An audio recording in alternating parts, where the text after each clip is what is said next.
Kepala Badan Pusat Statistik Kabupaten Bovendigul menegaskan isu jual beli data yang melibatkan BPS tidaklah benar. Karang Taruna Kampung Sokanggo melaksanakan turnamen futsal di lapangan SD Don Bosco Kaliwet, Tanah Merah.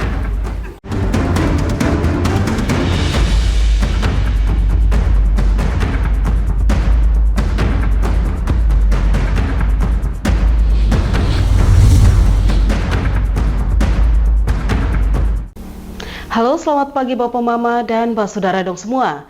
Senang sekali kami dapat berjumpa kembali dalam tayangan Infodigul edisi hari ini Jumat 13 Desember 2024. Selain dua topik berita tadi, sejumlah berita akan kami hadirkan untuk Anda. Bersama saya Romana Agnesia Barmase, inilah Infodigul selengkapnya.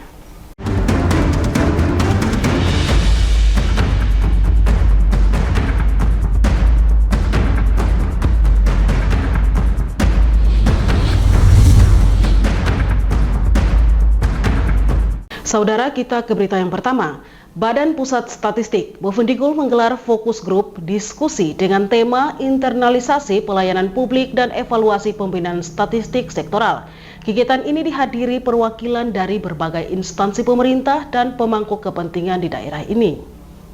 Badan Pusat Statistik Kabupaten Bovendigul kembali melaksanakan fokus grup diskusi dengan menghadirkan perwakilan dari berbagai organisasi perangkat daerah, membahas internalisasi pelayanan publik dan evaluasi pembinaan statistik sektoral. FGD ini dilakukan untuk meningkatkan pemahaman dan kolaborasi antara instansi dalam menyediakan layanan publik berbasis data yang berkualitas. Selain itu, kegiatan ini juga menjadi sarana untuk mengevaluasi efektivitas pembinaan statistik sektoral yang selama ini telah dilaksanakan oleh BPS. Kepala BPS Bovendigul, Novita Damayanti menyebut, FGD kali ini merupakan yang terakhir pada tahun 2024, di mana forum ini bertujuan untuk mengevaluasi kinerja BPS Bovendigul yang dinilai langsung oleh organisasi perangkat daerah. BPS telah mengimplementasi pendekatan berbasis model pesawat dengan turun langsung ke OPD dengan strategi SOMI atau statistik untuk organisasi dan masyarakat, mengintegrasikan data ke media sosial, serta memastikan hasil kerja tersebut dirasakan masyarakat. Evaluasi ini sangat penting untuk mengukur dan mengetahui apakah layanan yang diberikan telah memenuhi ekspektasi masyarakat dan meningkatkan kepuasan publik. Jadi hari ini adalah FGD yang terakhir kali kami lakukan di penghujung 2024. Jadi internalisasi untuk pelayanan publik BPS dan juga evaluasi pembinaan statistik sektoral. Artinya kita mau lihat rapornya BPS yang dinilaikan oleh teman-teman kami di OPD-OPD itu seperti apa. Yang sudah kami lakukan melakukan pembinaan sektoral melalui mode pesawat ya. Masih ingat bahwa Bovendigul penyelenggaraan satu waktu statistik sektoral. Jadi bagaimana pembinaan ke OPD-OPD kami turun dengan SOMI, terus bagaimana kita sudah masukkan itu di sosial media, melalui di TV, melalui media elektronik yang lainnya, apakah sudah menyentuh masyarakat, sudah puaskah atau belum, seperti Novita Damayanti menambahkan pihaknya juga mengenalkan pelayanan statistik terpadu yang memiliki 6 pelayanan dan terbuka untuk umum. Forum ini menjadi ajang refleksi sekaligus langkah strategis untuk memperkuat komitmen BPS dalam mendukung pembangunan daerah melalui statistik yang akurat, relevan, dan berorientasi pada kebutuhan masyarakat. Hasil FGD ini diharapkan dapat menjadi rekomendasi yang berguna bagi peningkatan kualitas pelayanan publik di Kabupaten Bovendigul. Selain itu, BPS juga berkomitmen untuk terus mendampingi instansi pemerintah daerah dalam memperkuat kapasitas pengelolaan data sektoral sesuai dengan amanat Undang-Undang Nomor 16 Tahun 1997 tentang statistik. Tim Liputan Digul TV, Dedi melaporkan. Sementara itu Bapak Mama, pelaksanaan statistik sektoral di Kabupaten Bovendigul selama ini belum memenuhi harapan. Hal ini disampaikan Kepala BPS Bovendigul Novita Damayanti dalam FGD yang bertema internalisasi pelayanan publik dan evaluasi pembinaan statistik sektoral. Meskipun sejumlah langkah strategis telah dilakukan oleh Badan Pusat Statistik Bovendigul dalam meningkatkan statistik sektoral, termasuk melalui model pesawat yang melibatkan pendekatan SOMI atau statistik untuk organisasi dan masyarakat, hasilnya dinilai masih kurang optimal. BPS telah berusaha mendekatkan statistik ke masyarakat dan OPD dengan cara turun langsung menyebarkan informasi melalui media sosial serta mengintegrasikan data. Namun, dari hasil evaluasi menunjukkan banyak hal yang masih perlu dibenahi agar statistik sektoral benar-benar berdampak positif dan dirasakan manfaatnya. Kepala BPS Bovendigul Novita Damayanti menyatakan statistik sektoral sejauh ini belum memenuhi harapan. Pembangunan statistik sektoral dilihat dari indeks pembangunan statistik dan untuk Bovendigul, angka IPS-nya masih berada 1,20 yang dikategorikan kurang, sehingga hal ini membutuhkan perbaikan agar di tahun 2025 mendatang bisa lebih ditingkatkan. Kalau dikatakan memenuhi harapan sebenarnya belum.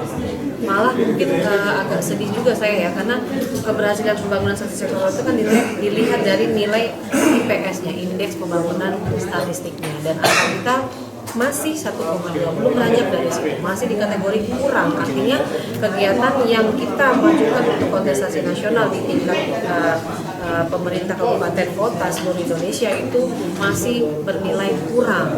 Artinya penyelenggaraan statistik sektoralnya belum bagus, masih perlu perbaikan-perbaikan di sana sini yang dari kita sudah ada 5 domainnya. Nah, di situ nanti mungkin tahun 2005 kita akan lebih erat lagi, lebih push lagi di situ untuk OPD-OPD nanti yang kita usulkan di tahun 2025 lebih selektif. Novita lanjut menjelaskan, statistik sektoral tidak sulit tetapi juga tidak mudah, karena pada dasarnya statistik sektoral hanya merupakan dokumentasi dari kegiatan-kegiatan OPD yang telah dilaksanakan selama tahun 2024. Kepala BPS lebih menekankan pentingnya melihat laporan OPD, apakah sudah baik atau belum, termasuk perencanaan, evaluasi, serta aspek publikitasnya. Kabupaten Bovendigul sebenarnya telah memiliki portal satu data yang dikelola oleh Diskominfo, dan portal ini sudah digunakan. Namun harus dievaluasi apakah kegiatan yang telah diusulkan oleh BPS ke forum satu data telah diinput atau belum. Pasalnya pada tahun ini 2 kegiatan yang diusulkan oleh BPS belum berhasil terakomodir. FGD ini menjadi ajang evaluasi penting untuk mengidentifikasi langkah-langkah yang perlu dilakukan demi meningkatkan kualitas statistik sektoral di Kabupaten Bovendigul. Novita berharap sinergi yang lebih baik dengan OPD dan pemangku kepentingan dapat terwujud di tahun mendatang agar statistik sektoral bisa menjadi landasan yang kuat dalam pengambilan kebijakan daerah. Tim Liputan Digul TV, Dedi mengabarkan. Bapak Mama dan Pak Saudara dong semua, sesaat lagi Info Digul akan kembali, tetaplah bersama kami.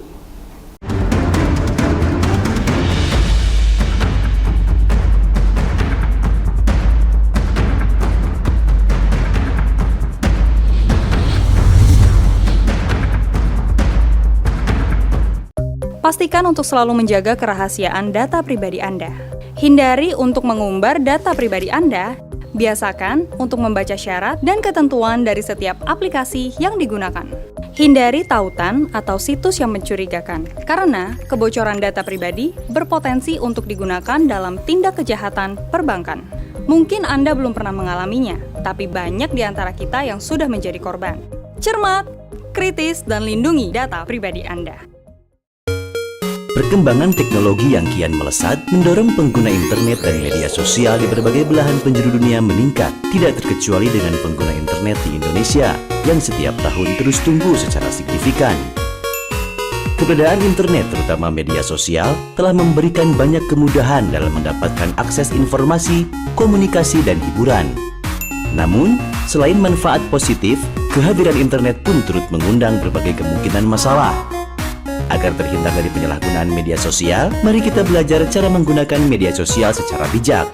Pertama, tidak sembarangan membagikan data pribadi di media sosial. Pengguna internet mesti mengetahui informasi mana yang bisa menjadi sumber masalah dan dimanfaatkan oleh pihak tidak bertanggung jawab untuk hal-hal yang tidak baik. Jadi, sebisa mungkin hindari membagikan informasi pribadi seperti alamat rumah, kantor, atau detail dan jadwal kehidupan sehari-hari. Kedua, berhati-hati membagikan konten. Hindari menyebarkan konten pornografi dan sara seperti informasi yang ditujukan untuk menimbulkan rasa kebencian dan permusuhan individu atau kelompok masyarakat tertentu berdasarkan suku, agama, ras, dan antar golongan. Ketiga, berhenti membagikan berita yang tidak jelas sumbernya. Pengguna harus selektif pada sumber informasi yang tepat dan harus berpijak pada fakta dengan menunggu klarifikasi dan konfirmasi. Tanpa ada kejelasan sumber data, bisa jadi informasi yang tersebar di media sosial tersebut merupakan berita bohong atau hoax yang dapat menimbulkan opini negatif sehingga merugikan banyak orang. Keempat, menggunakan etika dalam berkomunikasi di media sosial. Biasakanlah untuk menggunakan bahasa yang sopan dan layak dengan siapapun pada saat berinteraksi melalui media sosial. Cukup mudah kan untuk menjadi pengguna media sosial yang baik dan bijak? Yuk saatnya bijak dalam bermedia sosial.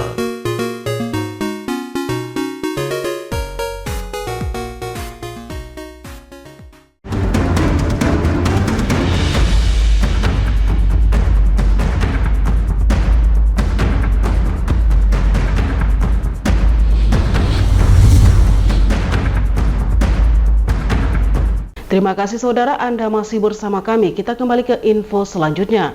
Kepala Badan Pusat Statistik Kabupaten Bovendigul, Novita Damayanti menegaskan, isu jual beli data yang melibatkan BPS tidaklah benar. Pernyataan ini untuk diluruskan informasi miring yang beredar terkait jual beli data masyarakat. Kepala Badan Pusat Statistik Kabupaten Bovendigul, Novita Damayanti menegaskan tidak ada praktik jual beli data di BPS. Ada beberapa data yang tidak dipublikasikan secara gratis, tetapi itu bukan karena dijual. Hal ini disebabkan karena pengambilan data tertentu memerlukan kontribusi ke negara dalam bentuk biaya administrasi resmi. BPS memiliki salah satu layanan berbasis digital yang dinamakan Silastik. Melalui aplikasi Silastik, beberapa data dapat diakses secara gratis, namun untuk data tertentu yang memerlukan kontribusi, pengguna diwajibkan menyetor biaya administrasi ke negara melalui mekanisme penerimaan negara bukan pajak atau PNBP, dan layanan ini tidak dilayani oleh seluruh petugas statistik secara langsung, tetapi dilakukan melalui situs website resmi. Jadi ini bukan untuk diperjualbelikan, melainkan semua dana yang masuk diarahkan langsung ke kas negara. Jadi tadi ada penyampaian, jadi BPS itu ada satu layanan yang namanya Silastik.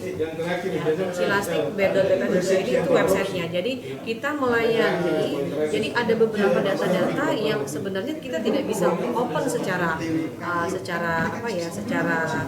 free, ya. Tapi kita bisa membagi pakaikan data itu, tapi harus ada setoran penerimaan dan melalui PNBP, penerimaan negara bukan pajak. Tapi itu tidak dilayani oleh seluruh PST yang ada di BPS, tapi melalui layanan langsung di website.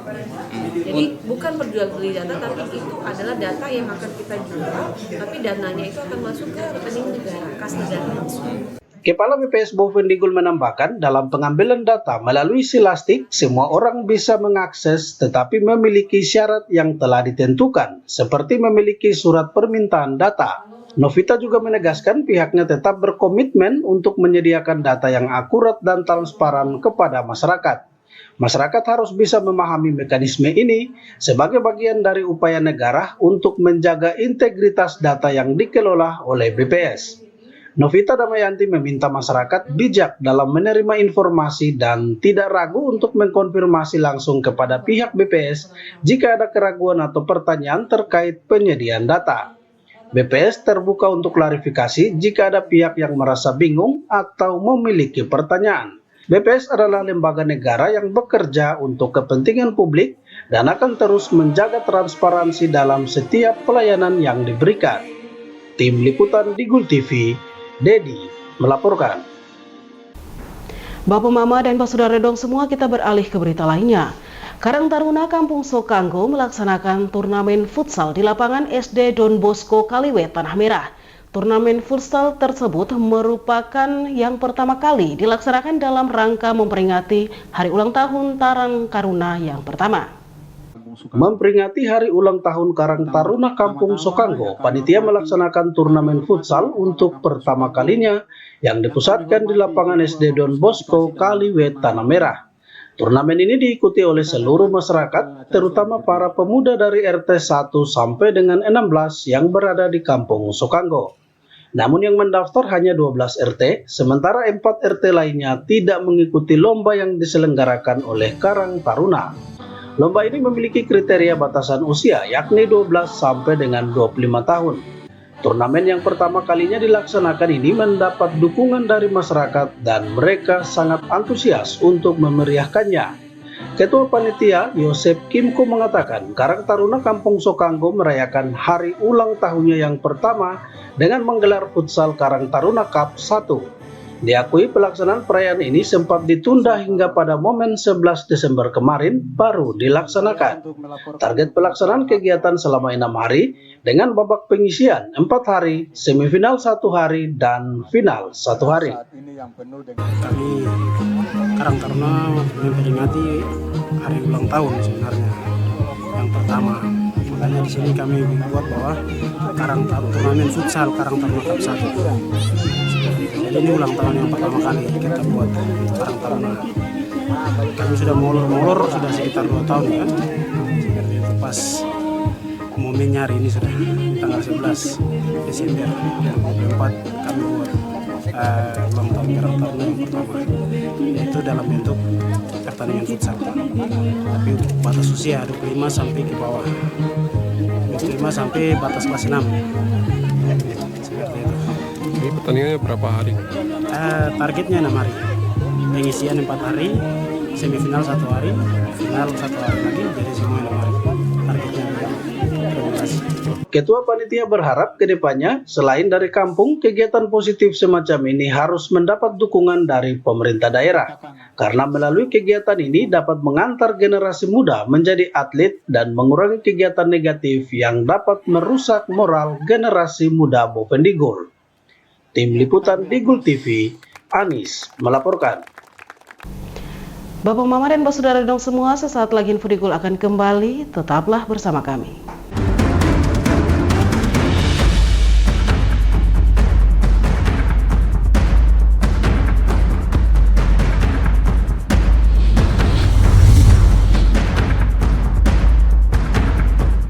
Pastikan untuk selalu menjaga kerahasiaan data pribadi Anda.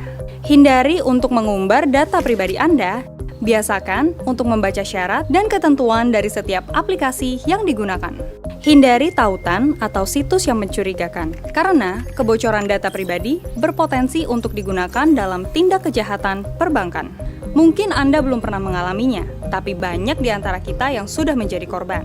Cermat, kritis, dan lindungi data pribadi Anda. Ini bapak, ini ibu. Dulu, katanya hubungan mereka itu sulit. Kalau kangen, ribet. Harus tulis surat, ngabisin kertas. Mesti jadi sultan kalau mau telepon gebetan. Mau nanya kabar, harus pakai atraksi. Kalau sekarang, semua serba digital. Apa aja digital. Surat-suratan, non-stop chattingan, telepon gebetan, internet jadi andalan. Sekarang, kita makin terkoneksi dengan pembangunan infrastruktur digital yang lebih merata. Kominfo mewujudkan transformasi digital di Indonesia. Membuat Indonesia terkoneksi, makin digital, makin maju. Lain dulu, lain sekarang, kini terkoneksi.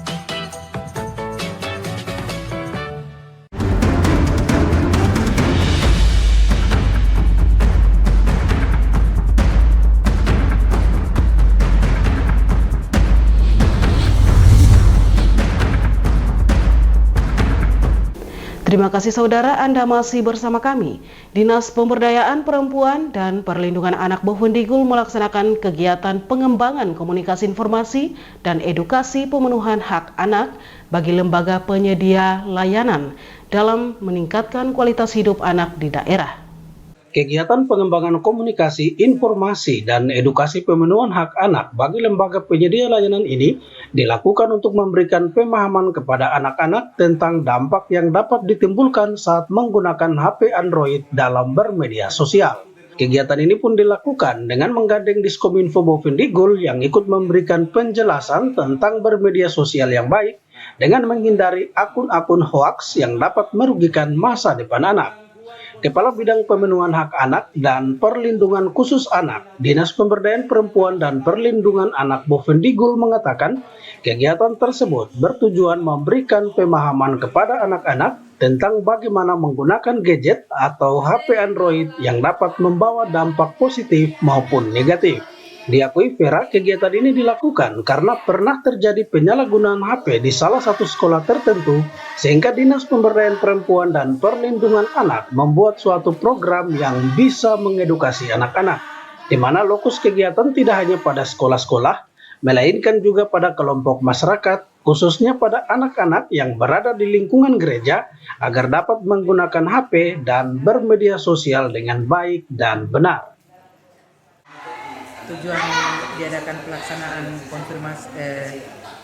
komunikasi, informasi, dan edukasi yang berkaitan dengan pemenuhan hak-anak dan perlindungan anak ini bertujuan untuk memberikan pemahaman kepada anak-anak, di mana sekarang kita ketahui bersama bahwa pengaruh gadget ini bisa membawa dampak positif maupun dampak negatif bagi anak-anak kita. Dan berangkat karena terjadinya ada kasus di beberapa sekolah tertentu yang membuat kami menganggarkan kegiatan ini dalam program kegiatan, sehingga tidak hanya di sekolah-sekolah kami melaksanakan di sekolah, tapi juga di kelompok-kelompok masyarakat seperti sekolah minggu atau park, kelompok-kelompok yang ada di dalam distrik Mandowo, sehingga anak-anak bisa paham dengan baik dampak positif dan negatif. Lebih khusus anak-anak diharapkan dapat bermedia sosial dengan baik, berangkat dari pengalaman permasalahan-permasalahan yang kita temui di lapangan. Kedepannya Dinas Pemberdayaan Perempuan dan Anak akan terus melakukan edukasi kepada generasi muda, bekerja sama dengan OPD-OPD terkait seperti Diskominfo. Pasalnya di era digitalisasi saat ini, anak-anak dapat dengan mudah mengakses internet, sehingga hal tersebut perlu dibatasi karena ada dampak positif maupun negatif kepada anak-anak khususnya dan masyarakat Bovendigul pada umumnya. Harapannya anak-anak yang menerima edukasi ini, terutama bagi mereka yang berada di distrik Mandobo Kampung Persatuan, dapat memahami dampak positif maupun negatif yang sudah disampaikan oleh narasumber, sehingga yang negatif dikurangi dan positif ditingkatkan untuk menghasilkan kreativitas, inovatif, dan karya-karya baru dengan menggunakan HP dalam bermedia sosial. Tim Liputan Digul TV, Anis melaporkan. Bapak Mama dan Pak Saudara dong semua, dengan berakhirnya informasi tadi sekaligus mengakhiri perjumpaan kita dalam Info Digul pagi ini. Terima kasih atas kebersamaan Anda dan terimalah salam persaudaraan kita. Nuk bagen, gup bagenep, gup bagenep, nuk bagen. Saya ada karena kamu ada karena saya ada. Saya Romana Krisya Bermase mewakili seluruh kerabat redaksi yang bertugas mohon pamit undur diri. Selamat pagi dan sampai jumpa.